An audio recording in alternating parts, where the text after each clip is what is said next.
The word dunya literally means something that is low. It is an earthly concern or possession. Admittedly, we human beings love the dunya and chase it with so much zeal and passion. We are obsessed with the things dunya has to offer. The latest gadgets, latest clothes, latest cars, etc. We are constantly trying to outdo one another. Allah, the creator of the dunya and all that in it, has told us about this in Surah Hadid. اعلموا أنما الحياة الدنيا لعب ولهو وزينة وتفاخر بينكم وتكاثر في الأموال والأولاد. Know that the life of this world is but amusement, diversion, adornment and boasting to one another, and competition in increase of wealth and children. Then at the end he says, وَمَا الْحَيَاةُ الدُّنْيَا إِلَّا مَتَاعُ الْغُرُورِ. And what is the worldly life except the enjoyment of delusion?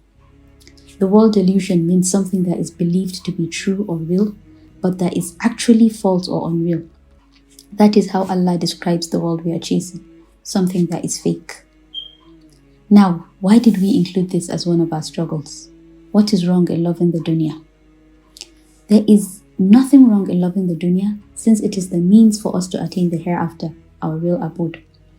The struggle begins when we become too obsessed with it and attach so much importance to it that we cannot see beyond it.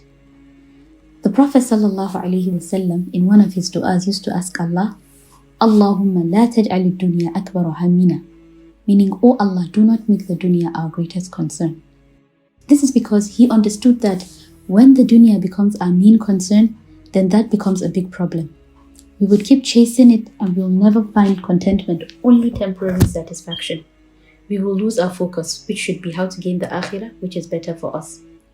He ﷺ also told us that whoever is concerned about the hereafter, Allah will place richness in his heart, bring his affairs together, and the world will inevitably come to him. Whoever is concerned about the world, Allah will place poverty between his eyes, disorder his affairs, and he will get nothing of the world for what is decreed for him. Chasing the dunya for anything other than it being a means to get closer to Allah puts us at a risk of spiritual disease. We find ourselves not able to concentrate fully when we are praying, or can't focus when reciting the Quran. This is because we have occupied our hearts with things that don't have any benefit, things that Allah has told us are fake, delusional. Other spiritual diseases that love for the dunya causes is greed, envy, arrogance, and unhealthy rivalry. We find ourselves racing with one another to get the latest iPhone or the newest Mercedes. We have conveniently forgotten what Allah has told us to compete about when He says, وَسَارِعُوا إِلَى مَغْفِرَةٍ مِّن رَبِّكُمْ وَجَنَّةٍ عَرْضُهَا السَّمَاوَاتُ وَالْأَرْضُ أُعِدَّتْ لِلْمُتَّقِينَ, meaning, and hasten towards the forgiveness of your Lord and to a paradise as vast as the heavens and the earth, prepared for the God-fearing. Allah tells us in this verse what we should compete with one another for: His forgiveness, His Jannah. That is why Imam al-Basri said, if someone wants to compete with you over this dunya, then throw it in his neck. But if someone wants to compete with you over the hereafter, then compete with him. Remember, one's status in the dunya doesn't equate that with Allah's love for him, as shaitan would always make it look like. The Prophet ﷺ tells us, were this world worth a wing of mosquito, Allah would not have given a drink of water to the disbeliever. But He gave Fir'aun and Qarun wealth. He gave Abu Jahl wealth. It is Iman that He has preserved for those He especially loves. So let us be very careful as to what we seek. There is a saying that goes, Iman is like an aeroplane ride. The higher you go, the smaller the things on earth look. Once your concern is about Allah, trivial things like owning designer clothes doesn't bother you. The Prophet ﷺ once stood before his companions and said to them, it is not poverty that I fear for you, but what I fear for you is that the world will be presented for you just as it was presented for those before you. Then you will compete for it and it will destroy you, just as it destroyed them.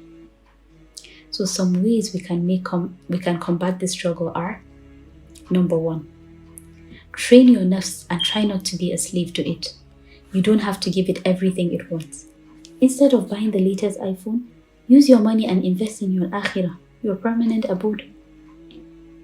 Number 2, Remember death often. The Prophet ﷺ told us, أكثروا ذكر هازم اللذات يعني الموت. Remember often the destroyer of pleasures, death. Number 3, your competition should be towards Allah's pleasure. When you see someone who has memorized the Quran, strive to do that, and even better, for Allah's sake. That is healthy rivalry. The Prophet ﷺ told us, ألا إن الدنيا ملعونة ملعون ما فيها إلا ذكر الله وما والاه وعالم ومتعلم. Meaning, is not the world cursed and everything in it, except for the remembrance of Allah and what facilitates it, the scholar or the student. Number 4, don't spend a lot of time in the markets. It will only fill your heart with wanting more and more material things. In a hadith, the Prophet ﷺ has told us, the most beloved of places to Allah are the mosques, and the most hated of places to Allah are the markets. Then lastly, recite this dua often. Allahumma la taj'al ad-dunya akbar hammina. O Allah, do not let this world our biggest concern.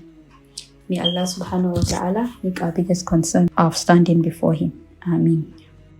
If you have benefited from this video, please subscribe to our YouTube channel, The Dean Sisters, to help us make more videos. You can also get yourself or a loved one a valuable item from our charity shop from bit.ly/dscharity_shop. Jazakumullahu khairan.